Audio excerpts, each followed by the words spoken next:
મંત્રપાઠ. ઓમ સહનાવવતુ સહનૌ ભુનક્તુ સહ વીર્યં કરવાવહૈ તેજસ્વિનાવધીતમસ્તુ મા વિદ્વિષાવહૈ. ઓમ શાંતિ શાંતિ શાંતિ.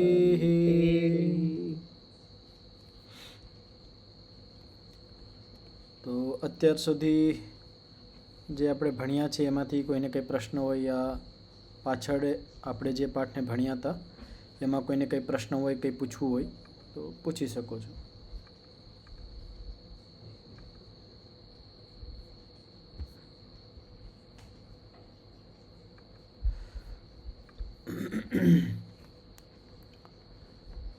આજે આપણે યોગ દર્શનનો જે ત્રીજું પાદ છે વિભૂતિપાદ, એનો જે 44મો સૂત્ર છે અહીંથી આપણે પાઠ પ્રારંભ કરીશું.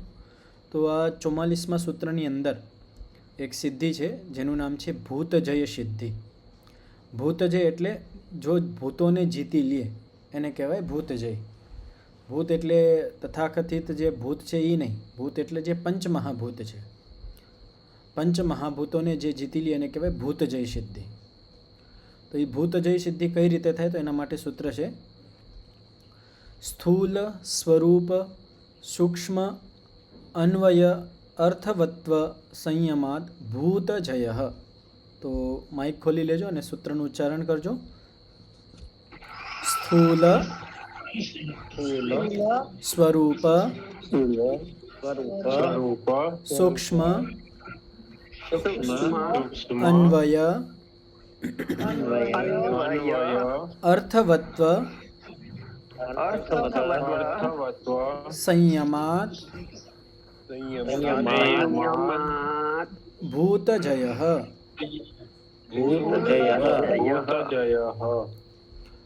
તો જે અહીંયા 5 વસ્તુ કહેવામાં આવી છે: સ્થૂલ, સ્વરૂપ, સૂક્ષ્મ, અન્વય અને અર્થવત્વ. આ 5 વસ્તુમાં સંયમ કરવાથી ભૂતજય નામની સિદ્ધિ પ્રાપ્ત થાય છે. તો આ સ્થૂલ શું હોય, સ્વરૂપ શું છે, સૂક્ષ્મ, અન્વય અને અર્થવત્વ શું છે એને સમજવા માટે આપણે વ્યાસભાષ્ય જોઈએ. તત્ર પાર્થિવાદ્યાઃ શબ્દાદયો વિશેષાઃ સહકારાદિભિર્ધર્મૈ સ્થૂલ શબ્દેન પરિભાષિતા. તો હવે જે પંચમહાભૂત છે ને એ પંચમહાભૂતમાં જ આ 5 વસ્તુ ઘટાડશે. પંચમહાભૂતની જ અંદર સ્થૂલ, સ્વરૂપ, સૂક્ષ્મ, અન્વય અને અર્થવત્વ ઘટાડવામાં આવશે. પછી એનું જ્યારે સ્વરૂપ જાણી લે તો પછી એમાં જે માણસ એનું સરખી રીતે સ્વરૂપ જાણી લે તો એમાં સંયમ કરી શકે છે. તો સ્થૂલ કોને કહેવાય તો જે પંચમહાભૂત છે એનું સ્થૂલ શું છે? પ્રથમ સ્થૂલ 5 રૂપ છે. પંચમહાભૂતના 5 રૂપ છે: સ્થૂલ રૂપ, સ્વરૂપ રૂપ, સૂક્ષ્મ રૂપ, અન્વય રૂપ અને અર્થવત્વ રૂપ. એમાં પંચમહાભૂતોનું પહેલું રૂપ છે સ્થૂલ રૂપ.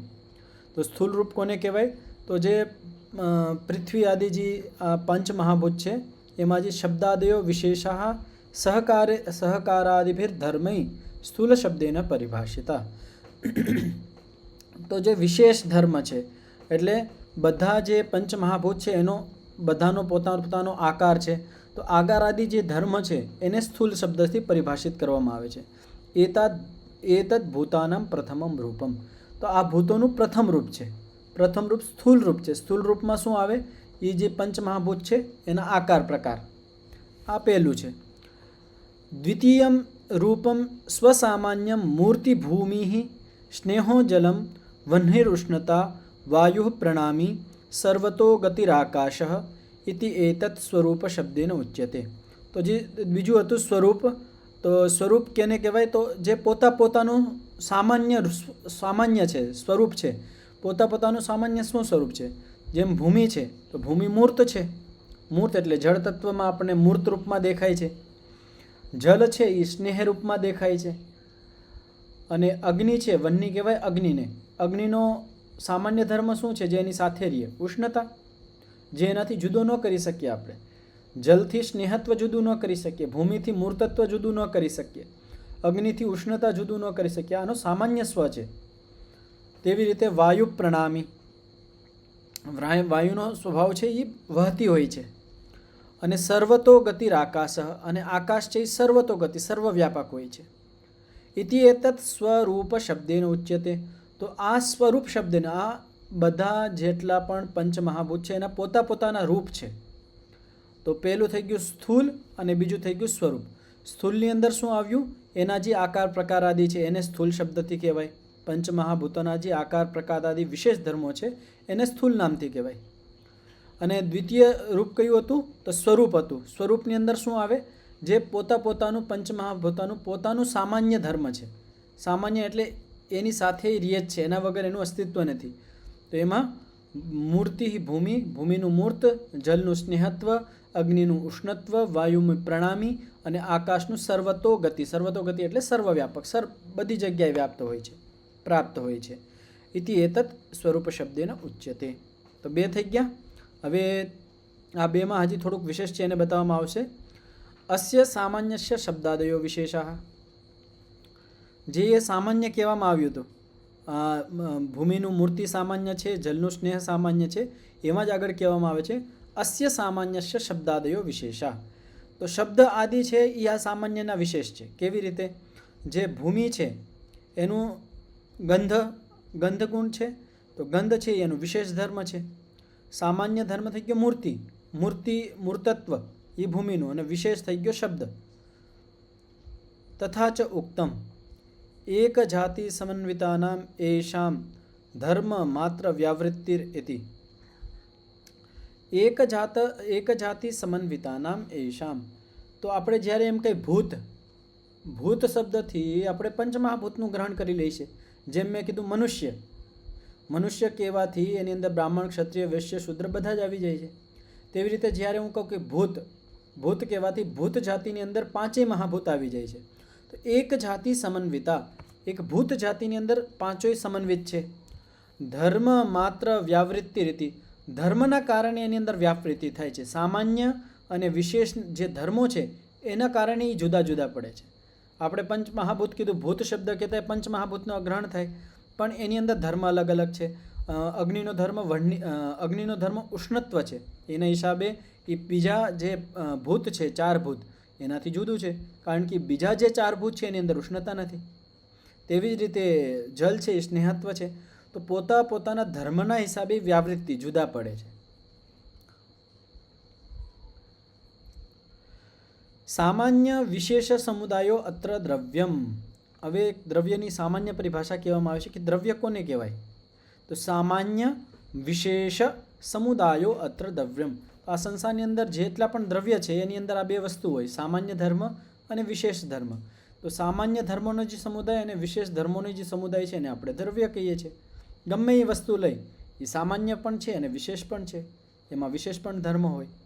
જેવી રીતે આપણે ગમે એ વસ્તુ લઈ લઈએ, કે આપણે માની લો કે ગાડી લઈ લઈએ, તો આપણે ગાડી છે તો એમાં સામાન્ય ધર્મ આપણે કઈ રીતે ઘટાડી શકીએ કે ભાઈ આ ગાડી છે, તો હવે જેટલા પણ ગાડીઓ છે એ બધામાં એક સામાન્ય ધર્મ છે, આ પણ ચાલે છે, આની અંદર પણ ઇંજન છે, બીજાની અંદર પણ ઇંજન છે. હવે વિશેષ ધર્મ શું છે કે આ ગાડી આનાથી વધારે સારી છે, આટલી વધારે ગતિથી હાલે છે, આની અંદર આ સુવિધાઓ છે. તો જે જુદી જુદી સુવિધાઓ છે એના વિશેષ ધર્મ છે. અને ગાડી એક જાતિ છે એ સામાન્ય ધર્મ છે. 4 ટાયરવાળી છે એ બધામાં 4 ટાયર હોય, 4 ગાડી જે 4 વ્હીલ હોય એની અંદર બધાની અંદર 4 ટાયર હોય, તો એ સામાન્ય ધર્મ છે. તો સામાન્ય અને વિશેષ આ ધર્મોનો જે સમુદાય છે એને દ્રવ્ય કહેવાય છે. અને એ જે સમુદાય છે, સમૂહ છે, એ 2 પ્રકારનો હોય. તો આગળ કહેવામાં આવ્યું છે દ્વિષ્ઠોહિ સમૂહ. જે આ સમૂહ છે, આ સંસારની અંદર જેટલા સમુદાય છે, કારણ કે સમુદાય જ સમૂહરૂપ છે એને જ આપણે દ્રવ્ય કહીએ છીએ.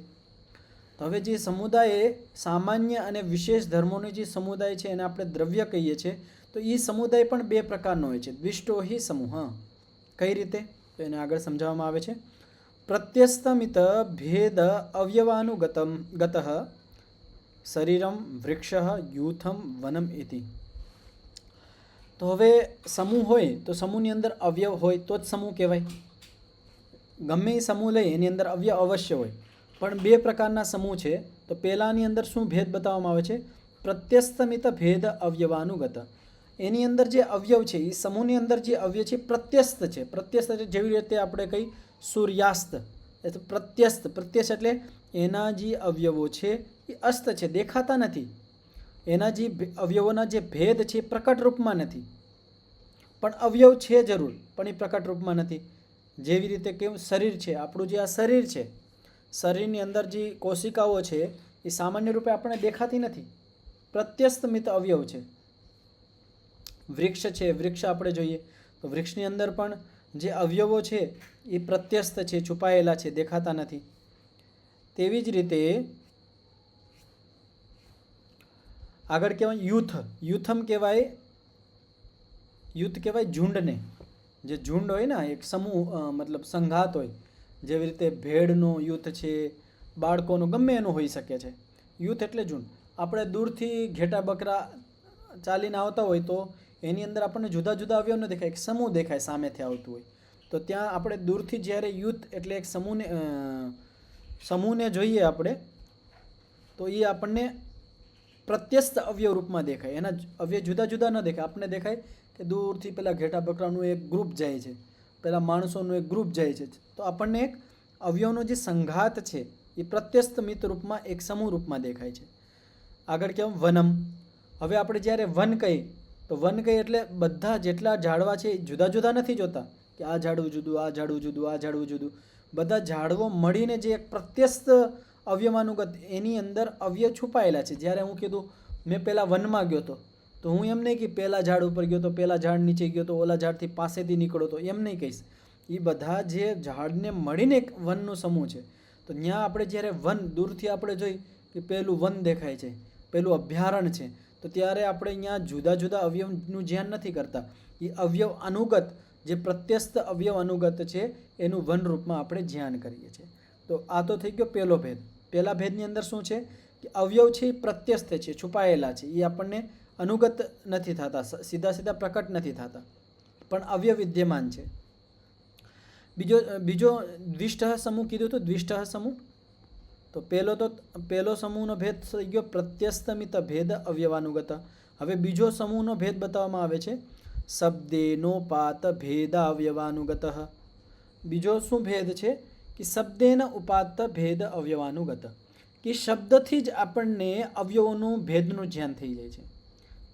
પહેલા સમૂહમાં શું હતું કે ત્યાં અવયવોનો ભેદ આપણને પ્રકટ રૂપમાં નહોતો, પણ અહીંયા અવયવોનું જે ભેદ છે, અવયવ જે જુદા જુદા છે એ પ્રકટ રૂપમાં દેખાય છે અને શબ્દ માત્રથી જ દેખાઈ જાય છે. ઉદાહરણથી સમજીએ. સમૂહે ઉભય દેવ મનુષ્ય. હવે મેં એક શબ્દ બોલ્યો દેવ મનુષ્ય.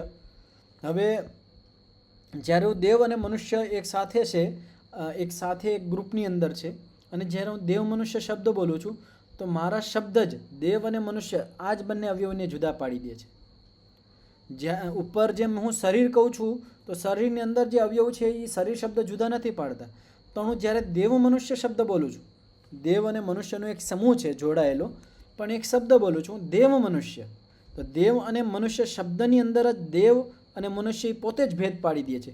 તો શબ્દેન અવયવાનુગત, તો શબ્દથી જ આપણને અવયવ એટલે દેવ અને મનુષ્ય બે જુદા જુદા અવયવ રૂપમાં છે એનું ધ્યાન થાય છે. સમૂહસ્ય દેવા એકો ભાગ મનુષ્ય દ્વિતીય ભાગ. તો દેવ અને મનુષ્ય એક સમૂહ છે, એમાં દેવ એક ભાગ છે અને મનુષ્ય બીજો ભાગ છે. તો આ વસ્તુ સમજાઈ ગઈ હશે કે એક સમૂહ છે એની અંદર દેવ અને મનુષ્ય છે. તો જ્યારે હું એમ કહું કે દેવ મનુષ્ય શબ્દ બોલું છું તો આપણે બુદ્ધિમાં આટલો તરત ધ્યાન થઈ જાય છે કે સમૂહની અંદર એક ભાગ દેવનો છે અને એક ભાગ મનુષ્યનો છે. તો આ અવયવ ભેદ આપણને શબ્દથી જ ખ્યાલ આવી જાય છે. તાભ્યામ એવ અભિધીયતે સમૂહ, એટલે દેવ અને મનુષ્ય આ બંનેથી જ અભિધીયતે જોડાઈને જ એક સમૂહનું નિર્માણ થાય છે. સચ ભેદ અભેદ વિવક્ષિત. તો આ ભેદ અને અભેદ રૂપમાં પણ વિવક્ષિત હોય છે. કેવી રીતે? હવે આ વસ્તુ ધ્યાનથી સમજજો કે ભેદ અને અભેદ રૂપમાં પણ વિવક્ષિત હોઈ શકે છે સમૂહ. કેવી રીતે? તો બે વાક્યો અહીંયા સંસ્કૃતના બોલવામાં આવશે પણ આપણે સમજવાનો પ્રયત્ન કરીશું. આ વાક્ય ધ્યાનથી સમજજો. તો પહેલું વાક્ય છે આમ્રાણામ વનમ બ્રાહ્મણાનામ સંઘ, કે આમનો બગીચો, આમનું વન એ એવું વન છે જેની અંદર કેરીઓના ઝાડ છે. બ્રાહ્મણાનામ સંઘ, બ્રાહ્મણોનું સમૂહ. હવે હું જ્યારે આમ્રાણામ વનમ આવી રીતે હું બોલું છું તો આમાં ભેદનો વ્યવહાર છે, અભેદનો વ્યવહાર છે. આમ્રાણામ વનમ, આંબોનું વન, કેરીના ઝાડવાનું વન. જ્યારે હું આવી રીતનું વાક્ય બોલું છું તો આ વાક્યની અંદર તમને શું દેખાય છે? ભેદનો વ્યવહાર દેખાય છે યા અભેદનો? નરેશભાઈ, અથર્વ મુનિજી, પ્રિયંકાબેન, આ વાક્ય જ્યારે હું બોલું આમ્રાણામ વનમ, હા પ્રિયંકાબેન,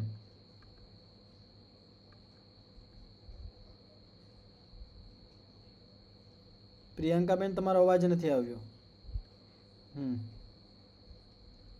અભેદનું. તો આ ભેદનું છે. જો અભેદ અને ભેદમાં હવે આનું બીજું ઉદાહરણ આપીશ ને તો તમને સમજમાં આવી જશે.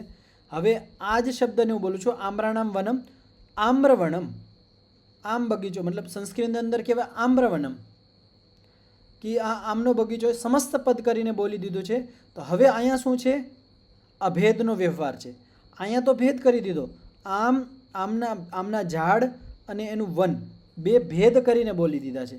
પણ એ જ શબ્દ સંસ્કૃતની અંદર એક સમાસ કરીને બોલવામાં આવે આમ્રવનમ, તો અહીંયા અભેદનો વ્યવહાર છે. એટલે એક જ શબ્દની અંદર વાત કહી દેવામાં આવી છે. તેવી રીતે બ્રાહ્મણાનામ સંઘ, બ્રાહ્મણોનું સમૂહ. હવે એક તો હું જુદો જુદો વ્યવહાર કરું છું, ભેદ કરું છું, બ્રાહ્મણ અને એનો સમૂહ. અને હું એક શબ્દ બોલું છું બ્રાહ્મણ સંઘ, ક્ષત્રિય સંઘ, દુષ્ટ સંઘ. તો જ્યારે હું એક શબ્દમાં બોલું છું તો હવે અત્યારે અહીંયા અભેદનો વ્યવહાર કરું છું.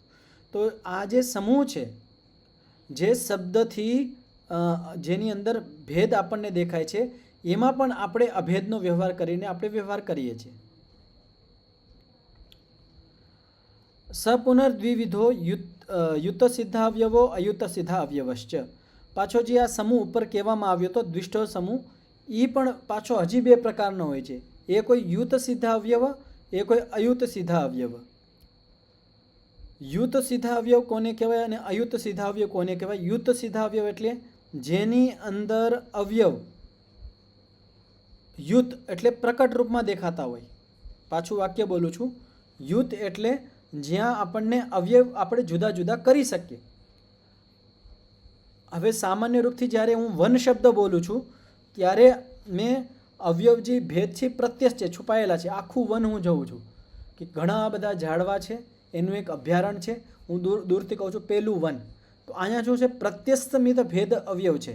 એટલે અવયવ છે એ અસ્ત છે, છુપાયેલા છે. પણ એ અવયવ જે છુપાયેલા છે એને ગણી શકીએ છીએ આપણે, એને ગણના કરી શકીએ છીએ જઈને, એની આપણે જુદા જુદા આપણે ધ્યાન કરી શકીએ છીએ. તો એને કહેવાય યુત સિદ્ધ અવયવ. અયુત સિદ્ધ અવયવ કોને કહેવાય? કે જેની અંદર આપણે અવયવનું જુદું જુદું ધ્યાન ન કરી શકીએ. ઉદાહરણથી આપણે એને સમજીએ. યુતા સિદ્ધા અવયવ સમૂહો વનમ, જેમ વનનું સમૂહ છે વન, તો વનની અંદર આપણને દેખાય છે આખું એક સમૂહ દૂરથી દેખાય, પણ આપણને ખબર છે એની અંદર એક એક અવયવ ઝાડવા રૂપમાં છે. તો અહીંયા યુત સિદ્ધ અવયવ છે, એટલે પ્રકટ યુત એટલે ત્યાં અવયવ પ્રકટ રૂપમાં છે.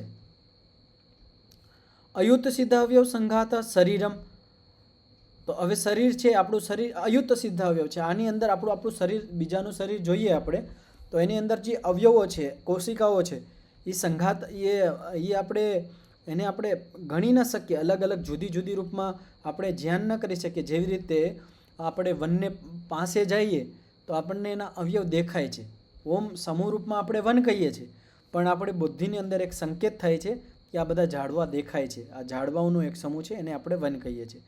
એવી રીતે જે આપણું શરીર છે, શરીરની અંદર ઘણી બધી કોશિકાઓ છે, એને આપણે પાસે જઈને બીજાનું શરીર જોઈને આપણને એની અંદર કોશિકા દેખાતી હોય અને પછી આપણે એને શરીર કે એવું નથી, એને કહેવાય અયુત સિદ્ધા અવયવ.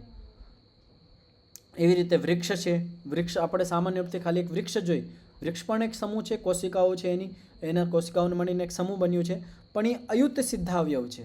એના જે અવયવો છે એ આપણે અયુત રૂપમાં છે, એને આપણે પ્રકટ રૂપમાં ન જોઈ શકીએ. તો અયુત સિદ્ધા અવયવ ભેદાત અનુગતો સમૂહ દ્રવ્યમિતિ પતંજલિ.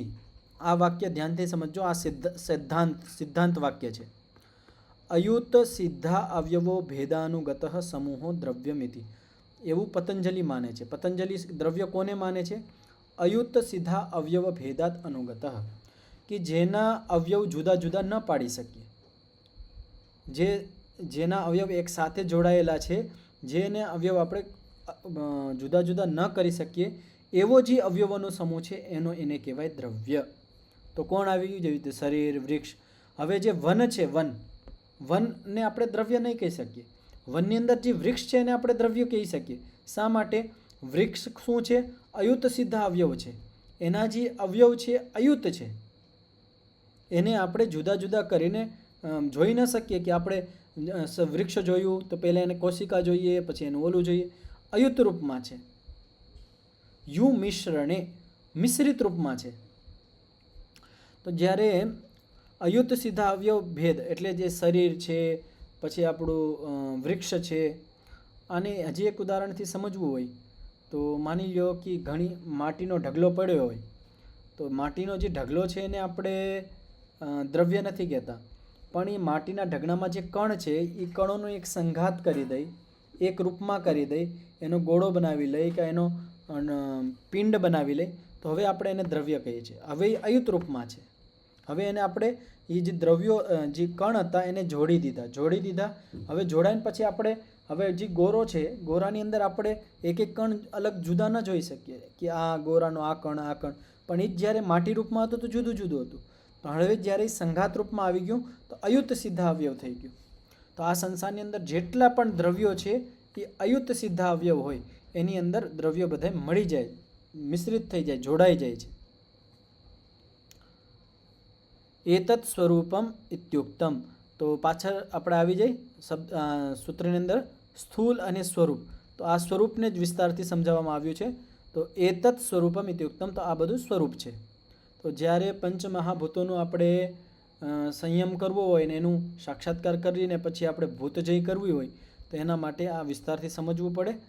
અને તો પંચમહાભૂતના બે સ્વરૂપ, સ્થૂલ સ્વરૂપ અને જે એને પોતાનું જે સ્વરૂપ છે એ અહીંયા સુધી એનું વર્ણન થઈ ગયું. હવે આગળ ત્રીજું સૂક્ષ્મ, એ શું છે? તો એના માટે અથ કિમ એશામ સૂક્ષ્મ રૂપમ તન્માત્ર ભૂત કારણમ. તો ત્રીજું જે પંચમહાભૂતનું જે ત્રીજું રૂપ છે એ સૂક્ષ્મ રૂપ છે. તો એ શું છે? તન્માત્રા. તો જે પંચ તન્માત્રાઓ છે, જેવી રીતે પૃથ્વી, અગ્નિ, જલ, વાયુ અને આકાશની પોતાની જે શબ્દ તન્માત્રા કોની છે? તો આકાશની. તો એવી જ રીતે બધા જે પંચમહાભૂત છે એની તન્માત્રા છે એ એનું સૂક્ષ્મ રૂપ છે. તસ્ય એકો અવયવ પરમાણુ સામાન્ય વિશેષાત્મા અયુત સિદ્ધાવયવ ભેદ અનુગત સમુદાય ઇત્યેવમ સર્વ તન્માત્રાણી એતત તૃતીયમ. તો તૃતીય રૂપ થઈ ગયું સૂક્ષ્મ રૂપ. તો એની અંદર તન્માત્રાઓ છે, એના તન્માત્રાઓના જે અવયવ, ભૂતની પોતાની તન્માત્રાઓના જે અવયવ છે એને કહેવાય પરમાણુ. તો આપણે સામાન્ય રૂપથી આપણે કહીએ કે પૃથ્વીના પરમાણુઓ, પણ વાસ્તવમાં પૃથ્વી એનું જે ઉપાદાન કારણ છે તન્માત્રા, અને તન્માત્રાનું જે અવયવ છે, ઘટક છે, એને કહેવાય પરમાણુ. સામાન્ય વિશેષ આત્મા, અને જે પરમાણુ છે એ પણ સામાન્ય અને વિશેષ ધર્મોને ધારણ કરે છે. અલગ અલગ પરમાણુ હોય છે. આ પરમાણુ ઓલું પરમાણુ, તો બધામાં પરમાણુત્વ એનો સામાન્ય ધર્મ છે. આ પરમાણુ બીજા પરમાણુથી જુદો છે, એનાથી વિશેષ ધર્મ છે. તો જે પરમાણુ છે અયુત સિદ્ધ અવયવ છે. એક પરમાણુ છે એના જે અવયવો છે એ જોડાયેલા છે, એ આપણે સામાન્ય રૂપથી એને જુદા પૃથક ન કરી શકીએ. તો પરમાણુ પણ અયુત સિદ્ધાવયવ ભેદાત સમુદાય એવ. પરમાણુ પણ એક સમુદાય છે. આ વસ્તુ ધ્યાનથી સમજો. આ એક સિદ્ધાંત રૂપમાં કહેવામાં આવે છે કે પરમાણુ પણ એક સમુદાય છે. સમુદાય એટલે પરમાણુ પણ એક દ્રવ્ય થઈ ગયું. શા માટે? કે પતંજલિ ઋષિની સિદ્ધાંત શું હતો? કે જે અયુત સિદ્ધ અવયવ, કે જે અવયવ અયુત સિદ્ધ છે એને એવા જે સમૂહ છે એને દ્રવ્ય કહેવાય. તો પરમાણુ પણ શું કહેવામાં આવ્યું? અયુત સિદ્ધ અવયવ છે. પરમાણુની અંદર પણ અવયવ હોય છે, પણ એ અયુત રૂપમાં હોય છે.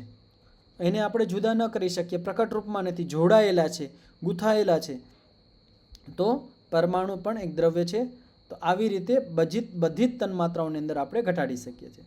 અથ ભૂતાનામ ચતુર્થમ રૂપમ ખ્યાતિ ક્રિયા સ્થિતિ શીલાનામ ગુણા કાર્ય સ્વભાવ અનુપાતિનો અન્વય શબ્દેન ઉક્ત. તો ત્રીજું રૂપ શું છે? અન્વય. અન્વય કયું કહેવાય? ભૂતાનામ ચતુર્થમ રૂપમ ખ્યાતિ. તો ખ્યાતિ કોનું ગુણ છે? સત્વગુણનું. ક્રિયા રજોગુણનું અને સ્થિતિ તમોગુણનું. તો સત્વગુણ, રજોગુણ અને તમોગુણ આ ભૂતોનું ચોથું રૂપ છે, જેને કહેવાય અન્વય. શા માટે અન્વય? કે આ ભૂતોની અંદર અન્વિત હોય છે.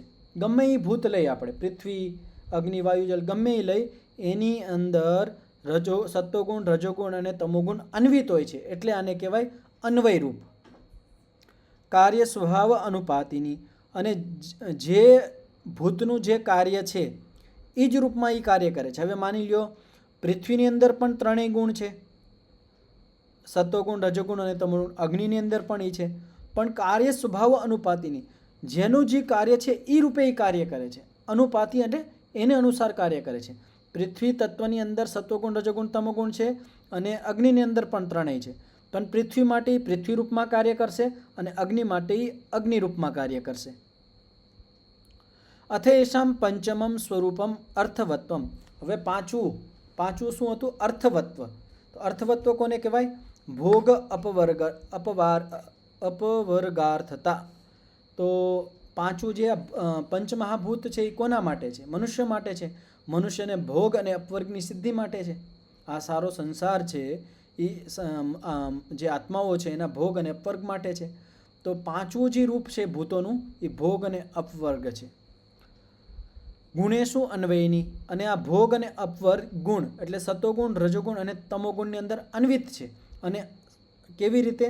કે જે પ્રકૃતિ છે એ પ્રકૃતિના જે સત્વગુણ અને રજોગુણ અને તમોગુણ આ ત્રણેય દ્રવ્યો છે એના અંદર જ ભોગ અને અપવર્ગ અર્થતા રૂપમાં છે. એનું પ્રયોજન છે. પાછળ પણ કહેવામાં આવ્યું હતું કે સત્વગુણ, રજોગુણ અને તમોગુણનું આ પ્રયોજન છે. એ એનું કાર્ય છે કે આત્માને ભોગ અને અપવર્ગની સિદ્ધિ કરાવી. ગુણાસ્તન માત્ર ભૂત ભૌતિકેશુ સર્વ અર્થવત. હવે એક વસ્તુ કહેવામાં આવી છે કે જ્યારે જે ભોગ અને અપવર્ગ આ તો સતોગુણ અને રજોગુણ અને તમોગુણની અંદર હોય છે, પછી આ બધા સંસારના જે ભૌતિક પદાર્થો છે એ કેવી રીતે ભોગ અને અપવર્ગ માટે કહી શકીએ આપણે? તો એના માટે કહેવામાં આવ્યું છે ગુણાસ તન્માત્ર. જે ગુણ છે સતોગુણ, રજોગુણ અને તમોગુણ એ તન્માત્રાની અંદર વિદ્યમાન છે. તન્માત્રા ભૂતની અંદર વિદ્યમાન છે, અને આ પંચમહાભૂતથી બધા જ ભૌતિક પદાર્થો બન્યા છે. તો આવી રીતે પરંપરાગત અંદર આવે છે. તો એ બધા જ જે ભૌતિક પદાર્થો છે એ સર્વમ અર્થવત, બધા જ સંસારના જેટલા પણ આપણને દ્રવ્યો, પદાર્થો દેખાય છે, પક્ષી, પ્રાણીઓ, વૃક્ષો, વનસ્પતિઓ જે પણ દેખાય છે બધા અર્થવાન છે. અર્થવાન એટલે ભોગ અને અપવર્ગ માટે જ બધા બન્યા છે. તો આ પંચમહાભૂતોના 5 રૂપ છે.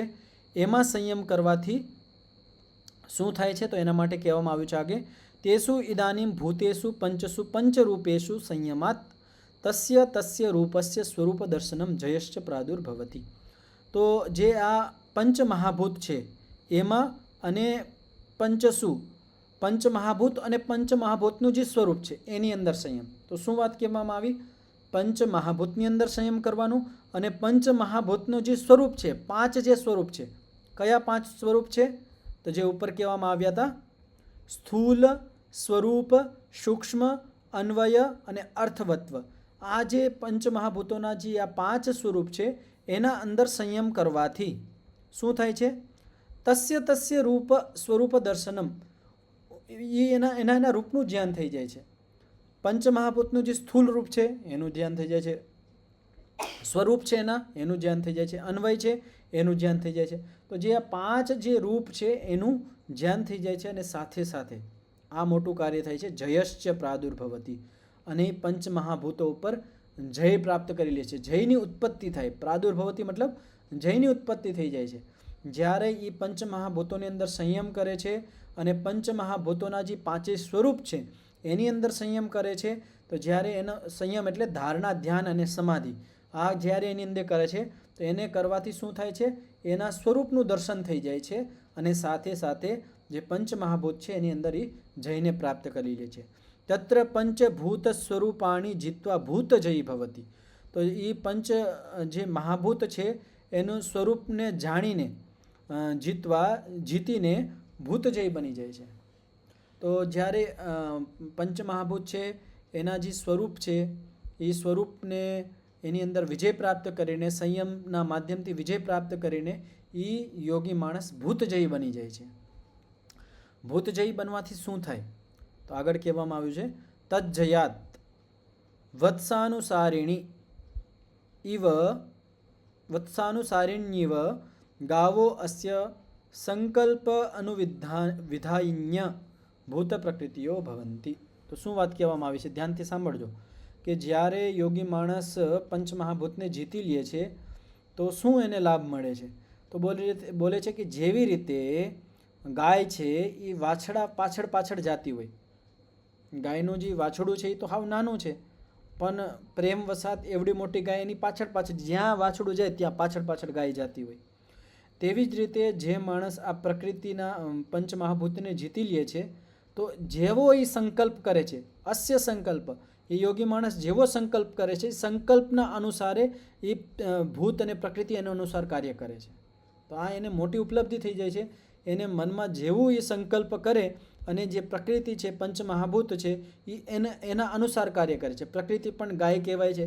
તો એ યોગી માણસ છે જેને ભૂતજય થઈ ગઈ છે, તો હવે ભૂત છે એ એના અનુસાર કાર્ય કરશે. જેવી ઈચ્છા કરશે એ રૂપમાં એ ભૂત એવું કાર્ય કરશે. એ કેવી રીતે કાર્ય કરે છે એના માટે આપણે આગળનો સૂત્રથી આપણને ખબર પડશે કે પંચમહાભૂત કેવી રીતે એ સંકલ્પ માત્રથી એના માટે કાર્ય કરે છે. આ સૂત્ર અહીંયા પૂર્ણ થયું. આમાં કોઈને કંઈ પ્રશ્ન હોય તો પૂછી શકો છો.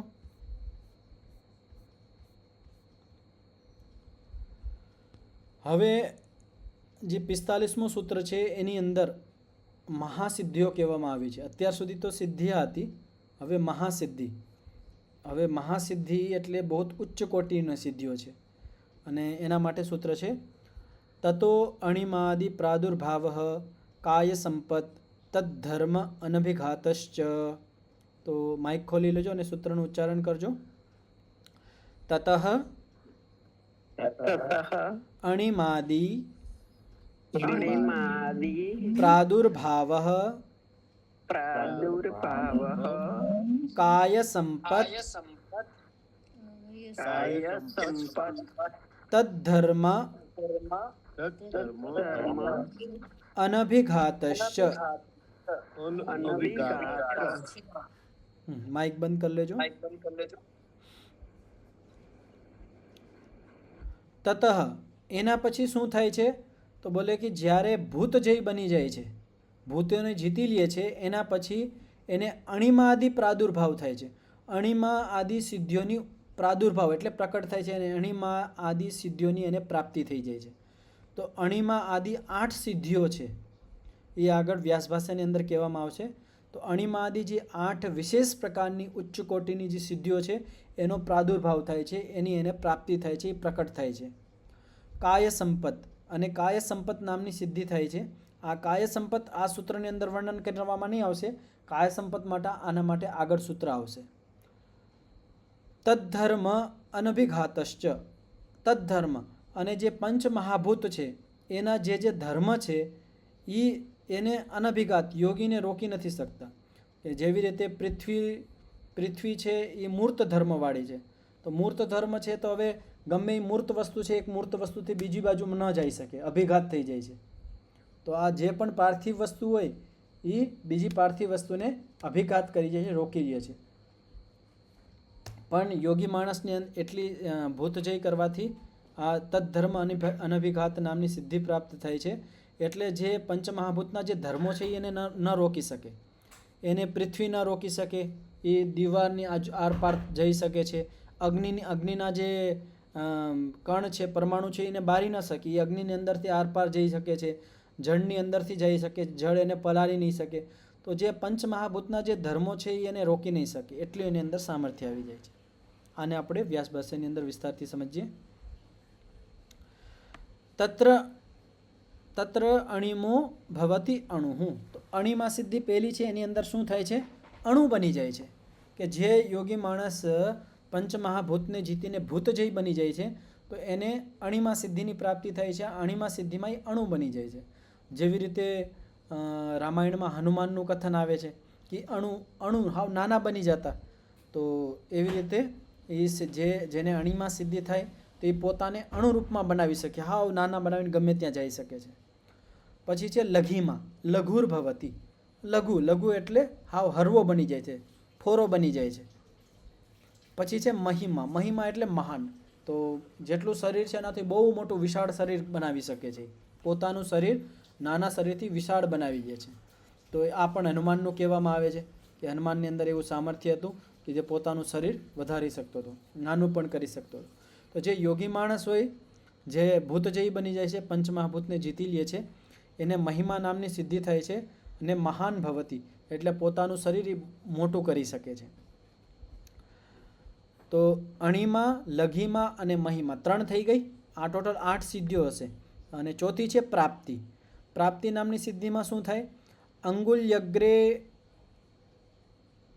અંગુલ્યગ્રેણ અપી સ્પૃશતિ ચંદ્રમસમ, કે આંગળીના આગળના ભાગથી ચંદ્રમાને સ્પર્શ કરી લે છે. હવે વિચારણીય છે કે આંગળીના આગળ ભાગથી ચંદ્રમાને સ્પર્શ એટલે આટલું મોટું શરીર બની જાય છે, કાં પછી અહીંયા બેઠા બેઠા જ એ સ્પર્શની અનુભૂતિ કરી શકે છે. તો આજના વિજ્ઞાન પ્રમાણે આપણે આને સમજવાનો પ્રયત્ન કરીએ તો જેવી રીતે મારા શબ્દો તમારા સુધી પહોંચે છે, બહુ દૂર બેઠા છીએ અમે, મારા શબ્દ પૂછે છે, મારું સ્વરૂપ પણ તમને દેખાય છે. તો આ શબ્દ જ્યારે વિદ્યુતના માધ્યમથી, કિરણોના માધ્યમથી, લાઇટના માધ્યમથી ત્યાં સુધી પહોંચે છે, જે વિજ્ઞાન છે. તેવી જ રીતે આપણે એક કલ્પના કરી શકીએ, વિચાર કરી શકીએ કે તેવી જ રીતે એનો જે સ્પર્શ છે એ પણ અહીંયા બેઠા બેઠા ત્યાંનો સ્પર્શ અનુભવ કરી શકે છે. અને એ ખાલી કાલ્પનિક સ્પર્શ નહીં, જેવી રીતે અત્યારે હું જે શબ્દ બોલું છું એ તમે કલ્પનામાં નથી સાંભળતા, તમે વાસ્તવમાં સાંભળો છો. એટલા દૂર બેઠા છો છતાં પણ સાંભળો છો. આ જ શબ્દો, મારા શબ્દો મારી જ અવાજમાં તમે સાંભળો છો. તેવી જ રીતે એને એ સ્પર્શ અહીંયા બેઠા બેઠા એવી એની અંદર સામર્થ્ય આવી જાય છે કે અહીંયા બેઠા બેઠા એ ત્યાં સ્પર્શ કરી શકે છે ચંદ્રમાને. આવી એને પ્રાપ્તિ નામની સિદ્ધિ પ્રાપ્ત થઈ જાય છે. પ્રાકામ્ય, 5મી છે પ્રાકામ્ય. પ્રાકામ્ય એટલે શું? ઈચ્છાનભિઘાત, કે જે પણ એની કામના હોય, પ્રકૃષ્ટ કામના હોય એ એની પૂરી થાય છે. ઈચ્છા અનભિઘાત એને જ ખોલવામાં આવે છે કે એને જે યોગી માણસને પ્રાકામ્ય નામની સિદ્ધિ પ્રાપ્ત થાય છે એની ઈચ્છાનો કભી ભી અભિઘાત નથી થતો, રોકાતી નથી. એની જે ઈચ્છા કરે છે એ ઈચ્છા પૂર્ણ થઈ જાય છે. જેવી ઈચ્છા, જેવી કામના કરે છે બધી જ ઈચ્છાઓ એની પૂર્ણ થાય છે. કોઈ ઈચ્છાનો વિઘાત નથી થતો. નહીં તો આપણે કેટલી બધી કામના કરતા હોઈએ. આપણે કોઈ ખાવાની ઈચ્છા, પીવાની ઈચ્છા, જવાની ઈચ્છા, સૂવાની ઈચ્છા, ધન મેળવવાની, એટલી બધી કામનાઓ ઈચ્છા હોય, આપણે બધી ઈચ્છાઓની પૂર્તિ નથી થતી, અભિઘાત થઈ જાય છે. ઘણી બધી ઈચ્છાઓ હોય અને બીજા માણસ આપણે રોકી દે છે, ગમે ત્યાં રોકતા હોય. આપણા ઘરના સભ્યો રોકી દેતા હોય, આપણી મજબૂરી આપણને રોકી દેતું હોય. કોઈ માણસને સૂવાની ઈચ્છા કે હાલો સૂઈ જાઉં, લેકિન નહીં, કામે જવું છે, તો એનો ઈચ્છાનો અભિઘાત થઈ ગયો. કોઈ માણસને લાગે આ મારે ખાવું છે, પણ નાનું બાળક હોય તો માં ના પડી દે, નહીં તારે આ નથી ખાવું, આનાથી તો બીમાર પડી જઈશ, તો ઈચ્છાનો વિઘાત છે. તો આપણે આપણા જીવનમાં આપણે વિચાર કરી શકીએ છીએ આખા દિવસમાં આપણા કેટલા બધા ઈચ્છા વિઘાતો થાય છે. પણ જે યોગી માણસ ભૂતજયી બની જાય છે, 5 ભૂતને જીતી લે છે, એનો કોઈ દી ઈચ્છા અભિઘાત નથી થતો, ઈચ્છા અનભિઘાત થઈ જાય છે. જે ઈચ્છા કરે છે, જે ધારે છે, જે કામના કરે છે, બધી જ કામનાઓ પૂર્ણ થઈ જાય છે. તો આ પ્રાકામ્ય નામની સિદ્ધિ એને પ્રાપ્ત થાય છે. એના પછી છે આ પ્રાકામ્ય ઈચ્છાનભિઘાતના એક ઉદાહરણ આપવામાં આવે છે. કેવી રીતનું ઉદાહરણ છે? ભૂમૌ ઉન્મજ્જયતિ નિમજ્જતિ યથા ઉદકે, કે જેવી રીતે પાણીની અંદર આપણે ડૂબકી લગાવીએ, અંદર જઈને બહાર આવીએ, તો તેવી રીતે યોગી માણસને ઈચ્છા થઈ કે હાલો મારે આ ભૂમિની અંદર ડૂબકી લગાવી છે, તો એ ભૂમિની અંદર પણ ડૂબકી લગાવીને બહાર આવી શકે છે. કારણ કે એને ભૂમિ રોકી શકવાની નથી. પાછળ પણ આવ્યું હતું કે એની અંદર એટલું સામર્થ્ય આવી જાય કે જે પંચમહાભૂત એને રોકી નહીં શકે, એના ધર્મો એને અભિઘાત નહીં કરી શકે. તો એની અંદર એવું સામર્થ્ય આવી જાય છે કે એની ઈચ્છા થઈ કે આ ભૂમિની અંદર હું ઊંડે સુધી જાઉં, તો એ જઈ શકે છે. એ એના જેવી પણ રીતે એને અંદર સામર્થ્ય આવી જાય છે કે એ જેવી રીતે પાણીની અંદર ડૂબકી લગાવીને તરતા હોય એવી રીતે એ ભૂમિની અંદર પણ ડૂબકીઓ લગાવી શકે છે, તેરી શકે છે. આના પછી છે વસિત્વમ. તો અણીમાં, લઘીમાં, મહીમાં, પ્રાપ્તિ અને પ્રાકામ્ય 5 થઈ ગઈ. અને છઠ્ઠી છે વસિત્વ. વશિત્વમ. તો વશિત્વમ ભૂત ભૌતિકેશુ વશી ભવતી અવશ્યશ્ચ અન્યેષામ. તો વશિત્વમાં શું થાય? ભૂત અને ભૌતિકેશુ વશી. ભૂત કોને કહેવાય? અહીંયા ભૂત શબ્દથી પંચમહાભૂત નથી લેવાનું, અહીંયા ભૂત શબ્દથી પ્રાણીઓને લેવાનું છે. કે જે પ્રાણીઓ છે, આ સંસારની અંદર જે પ્રાણીઓ છે એની અંદર એ વશ કરી લે છે. ભૌતિકેશુ, જે ભૌતિક પદાર્થો છે એની અંદર એનું વશ આવી જાય છે. તો આપણે ઘણા બધા વખત સાંભળતા હોય કે આને વશમાં કરી લીધો, આને વશમાં કરી લીધો. તો યોગી માણસની અંદર એવું સામર્થ્ય આવી જાય છે કે ગમે એ પ્રાણીને પોતાના વશમાં કરી શકે છે. ગમે એ ભૌતિક પદાર્થો છે, પૃથ્વી, જલ, અગ્નિ, વાયુ, એને પોતાના વશમાં કરી શકે છે. પોતાના વશમાં કરીને એનો ઉપયોગ કરી શકે છે. અગ્નિ બારવી હોય તો બારી શકે, જલ નીકાળવું હોય તો કાઢી શકે. તો એ ભૌતિક પદાર્થો અને ભૌતિક જે પૃથ્વી આદિ પંચમહાભૂત છે એને અને બધા પ્રાણીઓને વશમાં કરી શકે છે. એમાં એનું વશ બની જાય છે. અવશ્યશ્ચ અન્યશામ. અને બીજા માટે અવશ્ય બની જાય છે. અવશ્ય એટલે વશમાં કરવા ન યોગ્ય, બીજાના વશમાં નથી આવતો. બીજા કોઈ પ્રાણીઓ, બીજા કોઈ ભૌતિક પદાર્થ એને વશમાં નહીં કરી શકી, એના માટે અવશ્ય છે.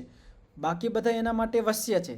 બીજા બધાને વશમાં કરી શકે છે, લેકિન બીજા બધા એને વશમાં નહીં કરી શકે, એના માટે અવશ્ય છે. હવે અવશ્ય શબ્દ લોકમાં પણ પ્રચલિત છે કે તમે આમ કરશો, હા ચોક્કસ હું અવશ્ય કરીશ. તો આપણે અવશ્ય કરીશ એનો મતલબ શું છે અહીંયા? કે હું મારા ઈચ્છાથી કરીશ, કોઈના દબાણમાં નહીં કરીશ, કોઈના વશમાંથી નહીં કરીશ. આપણે જેમ કહીએ કે ભાઈ તમે આ કરી લ્યો, તો હું હા અવશ્ય કરી લઈશ. તમે આ વાંચી લ્યો, હું હા અવશ્ય વાંચી લઈશ. તો હું મારે પોતાની ઈચ્છાથી વાંચું છું, હું કોઈના વશમાં નથી, કોઈના કંટ્રોલમાં નથી, હું મારી ઈચ્છાથી કરું છું, એટલે આપણે કહીએ અવશ્ય. તો અહીંયા અવશ્ય શબ્દનો પણ એ જ અર્થ છે કે હું કોઈના વશમાં નથી, મારી ઈચ્છાથી, પોતાની ઈચ્છાથી કરું છું. એટલે અવશ્ય શબ્દનો એ જ અર્થ અહીંયા કહેવામાં. અવશ્ય એટલે કે જે એ ભૂતજયી યોગી માણસ છે એ બીજા માટે અવશ્ય બની જાય છે, એટલે બીજાના વશમાં નથી આવતો. હવે 7મી સિદ્ધિ છે ઈશિત્રિત્વમ. ઈશિત્રિત્વ કહેવાય સ્વામિત્વ.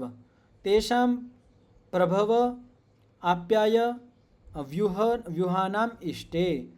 તો એ સ્વામી બની જાય છે. કોનો? તેષામ પંચભૂતાનામ. એ પંચભૂતોનો સ્વામી બની જાય છે. સ્વામી એટલે એ પંચમહાભૂતોને બનાવી શકે છે. પ્રભવ કહેવાય બનાવી શકે, એટલે પૃથ્વી, અગ્નિ, જલ, વાયુ અને આકાશને નિર્માણ કરી શકે છે. આપ્યાય એને વિનાશ કરી શકે છે. વ્યુહ એને સ્થિર રાખી શકે છે. તો જે ઈશ્વર કાર્ય કરે છે એ સામર્થ્ય ભૂતજય થવા પછી યોગીની અંદર પણ આવી જાય છે. એ એનાથી પંચમહાભૂતોનું નિર્માણ કરી શકે છે, નાશ કરી શકે છે, અને વ્યૂહ એટલે એને સ્થિર રાખી શકે છે, એનું વ્યૂહન કરી શકે છે. એવી એની અંદર સામર્થ્ય આવી જાય છે. હવે 7વા પછી 8મી સિદ્ધિ છે યત્ર કામ વશાયિત્વમ. 8મી સિદ્ધિ છે કામ વશાયિત્વ. તો કામ વશાયિત્વ સિદ્ધિની અંદર શું થાય છે? સત્ય સંકલ્પતા યથા સંકલ્પસ્તથા ભૂત પ્રકૃતિનામ અવસ્થાનમ. કે કામ વશાયિત્વ, જેવી કામના કરી, કામ વશાયિત્વને જ આગળ ખોલવામાં આવે છે સત્ય સંકલ્પતા. કે જે સંકલ્પ ધારણ કરે છે એ સત્ય બની જાય છે. જેવો સંકલ્પ ધારણ કરે એ સત્ય થઈ જાય છે. યથા સંકલ્પસ તથા ભૂત પ્રકૃતિનામ અવસ્થાનમ. આને સત્ય સંકલ્પતાને જ ખોલવામાં આવ્યું છે. યથા સંકલ્પ, જેવો એ સંકલ્પ કરે છે એ સંકલ્પના અનુસાર ભૂત અને પ્રકૃતિનું અવસ્થાન થઈ જાય છે, સ્થિતિ બની જાય છે.